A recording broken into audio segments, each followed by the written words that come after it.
Charles A.S. Hall is an American systems ecologist and ESF Foundation Distinguished Professor at State University of New York in the College of Environmental Science and Forestry. Biography. Hall was born near Boston, and received a B.A. in biology from Colgate University, and an M.A. from Penn State University. He trained as systems ecologist by Howard Odum at the University of North Carolina, where he received a Ph.D. Since then he has had a diverse career at Brookhaven Laboratory, the Ecosystems Center at the Marine Biological Laboratory, Woods Hole, Cornell University, University of Montana, and for the last 20 years, at the State University of New York College of Environmental Science and Forestry. Hall, professor of systems ecology at SUNY ESF, teaches a freshman course called The Global Environment and the Evolution of Human Culture in graduate-level courses in systems ecology, ecosystems, energy systems, tropical development and biophysical economics. Work.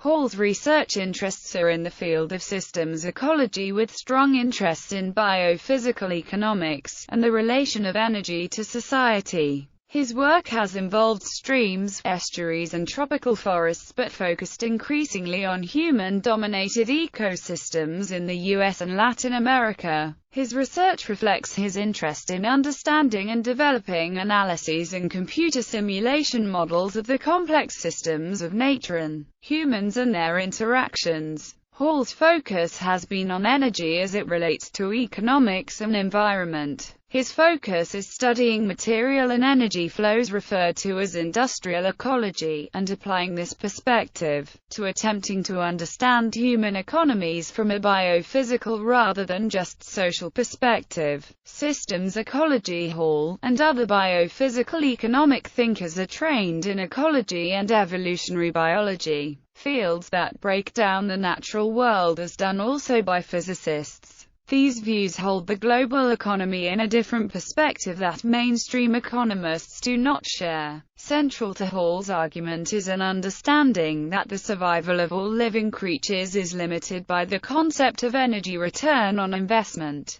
That in any living thing or living societies can survive only so long as they are capable of getting more net energy from any activity than they expend during the performance of that activity. Biophysical economics. Energy used by the economy as a proxy of the amount of real work done in our economy, according to Charles A. Hall. In the 1980s, Hall and others hypothesized, over time, the Dow Jones should snake about the real amount of work. 20 years later, a century's market and energy data shows that whenever the Dow Jones Industrial Average spikes faster than U.S. energy consumption, it crashes. 1929, 1970s, the dot-com bubble, and now with the mortgage collapse. Nicholas Georgescu Rogan models the economy as a living system. Like all life, it draws from its environment valuable matter and energy. For animate life, food; for an economy, energy, ores,